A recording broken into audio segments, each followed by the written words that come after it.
Okay, so I see a few people. So just wanted to go live really quickly to test this out and just to see what everyone's been up to.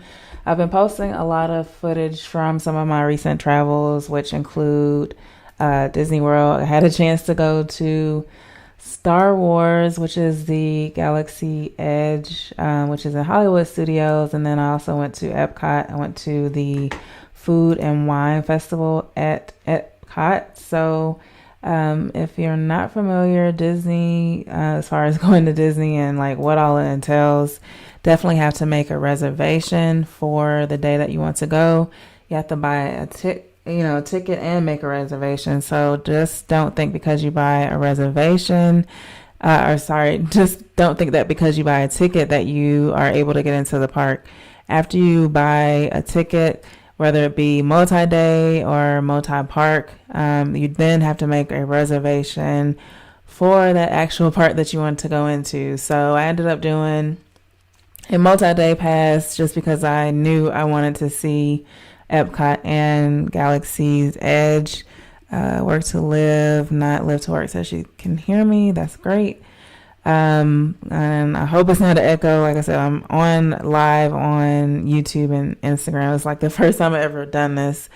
And so basically going to Disney World, I got the multi-day ticket and then I made the reservations, but that's not all. To go to some of the things inside of Galaxy Edge, which is Star Wars. If you're a big Star Wars fan or like Star Wars, let me know in the chat um, about that.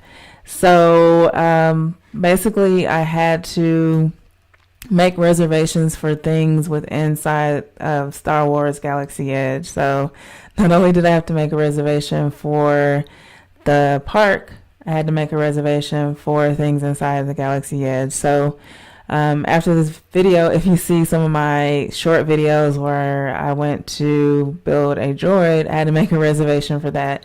Reservations can be made like 60 days, up to 60 days in advance. And it was tough getting a reservation. When I first booked my reservation to Hollywood Studios, Galaxy Edge is in Hollywood Studios and Disney. I was not able to get any reservations to like the bar, which is Olga's Cantina, nor was able to get reservation to build a droid at first. So I just kept like looking online late at night to see if anything would come up.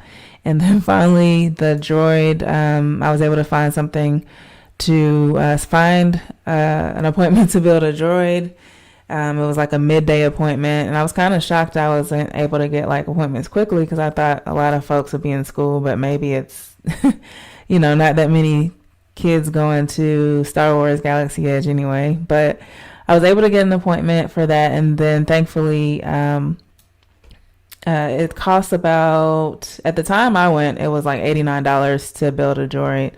They have raised the price recently to $119 and some change and plus tax to build a droid at Disney World.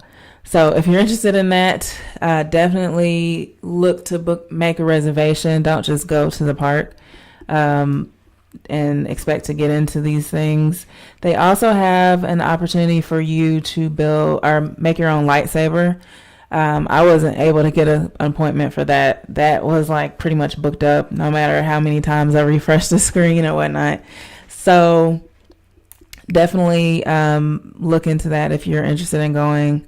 Like I said, you get up to 60 days. You can make your reservation. So start looking. And the key to me being able to book a reservation, I literally looked at night, probably late at night, like close to midnight. And I saw people were starting to cancel because you can cancel. And if you cancel like within like too close to your appointment, or your reservation, you actually get, I think they charge your card or something because you have to use your card to make a reservation. So let me know if you all have ever considered going to Disney World, going to Star Wars and stuff like that. I hope I'm still live on YouTube. If you're watching on YouTube, let me know that you can hear me all right.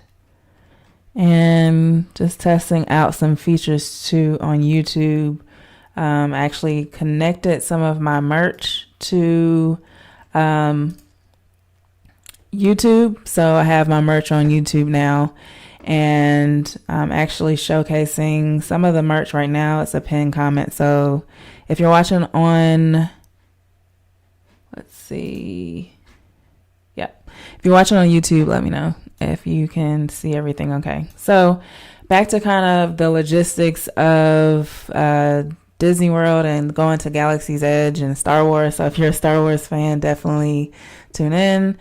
So I was able to get that reservation to Build a Joy. And then the second like popular thing there amongst, of course the rides are popular, but there's Olga's Cantina, which is basically a bar, and they have mocktails as well as alcoholic beverages. And it reminds you of literally a scene in the movie or any of the movies or shows, like where you see some of the scenes where they're going into the bars. So it was really cool. That was another thing that was hard to get a reservation to, but I was able to get one. So not too bad for 2 out of like the 3 things that require reservations ahead of time. I was able to get lightsaber. I wasn't able to build a lightsaber. That I think cost maybe $200. So not only are you paying for going into the park, then you're paying for these additional experiences. So Disney can definitely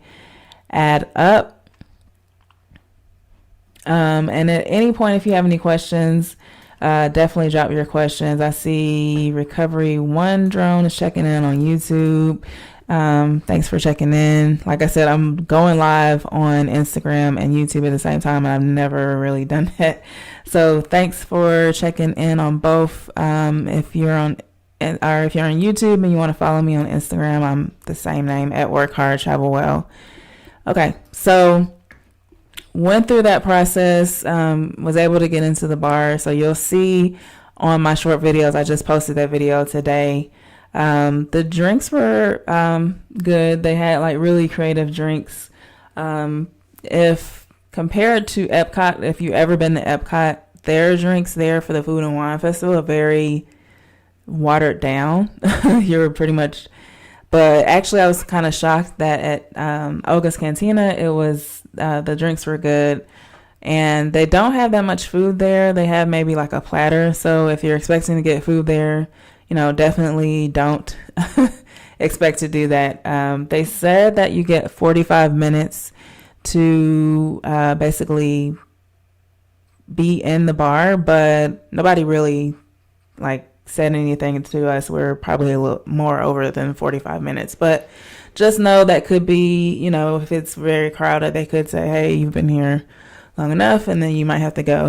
When we were escorted into the bar, they definitely told us, you have that 45 minutes. But like I said, nobody was really kind of hounding us about it.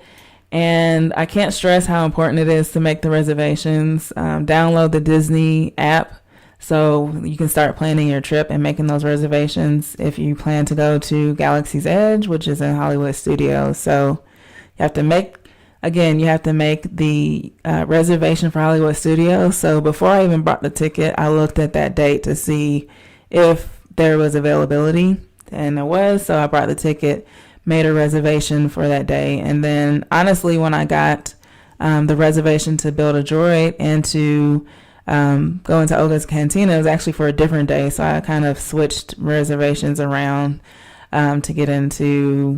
switch my plans around to do that, so I can accommodate and get into the different areas. And then the day before, and then there's rides there that are in Galaxy's Edge, and I actually did not get to get on the roller coaster that's there in Galaxy's Edge. For some reason I can't remember the name right now.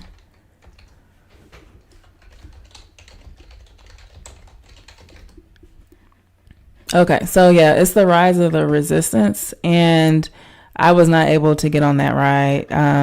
It was very popular, and they have an option if you look into the app. Once you download it and you're going to the park that day, they have an option for you to get into like a virtual queue, and then you have to pay to get into that virtual queue. So it's actually different than the Genie, which some people want to know, like, what's the benefits of the Genie, and the Genie is different. So don't buy the Genie thinking that you can get into Cut the Line at the Rise of the Resistance. So the Genie specifically only covers certain rides, so you definitely want to read that fine print. So that virtual queue, like, you check it that morning that you're going to go, and for instance, I checked it that morning. The virtual queue said I could get in line, or I could come in at like 1 o'clock. So that actually didn't work for me because I had reservations at the bar and things like that. So by the time I checked the virtual queue later, it was saying like 6 o'clock. So just know, you kind of have to plan it, but just know that it's very interesting trying to get on the Rise of the Resistance. There's also other rides that are there, and the Genie did work for the other ride that's there, but it's more of a, let's see.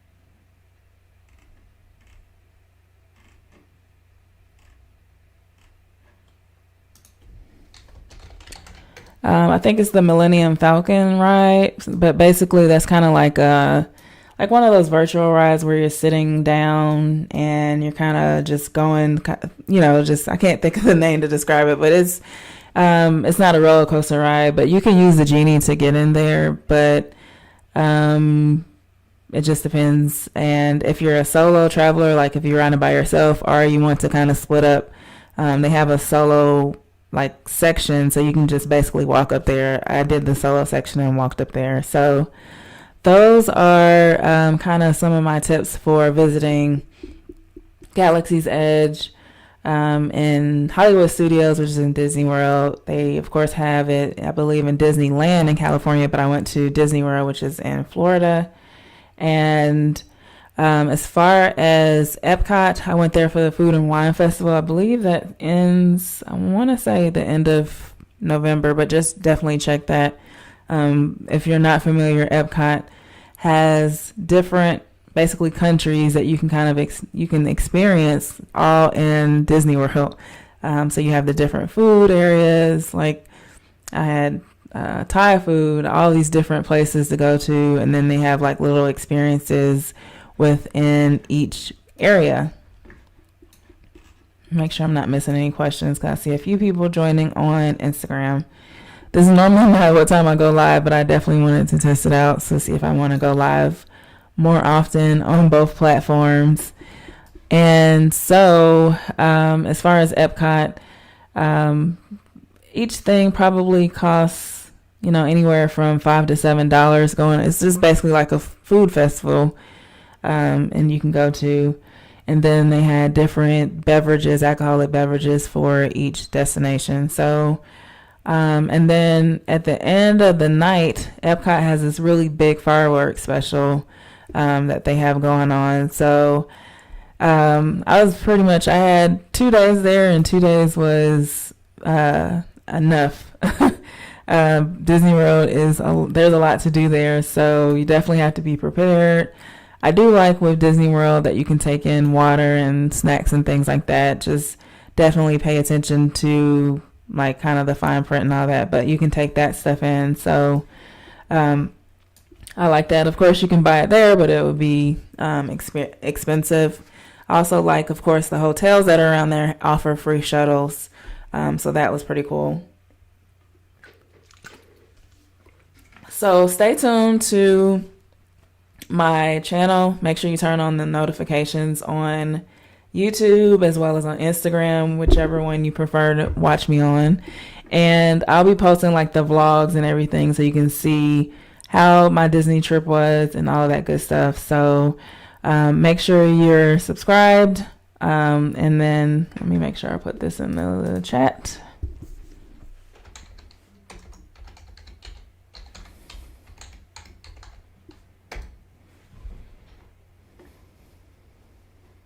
Okay, so that's the link to subscribe in YouTube. And again, I'm on Instagram at Work Hard Travel Well.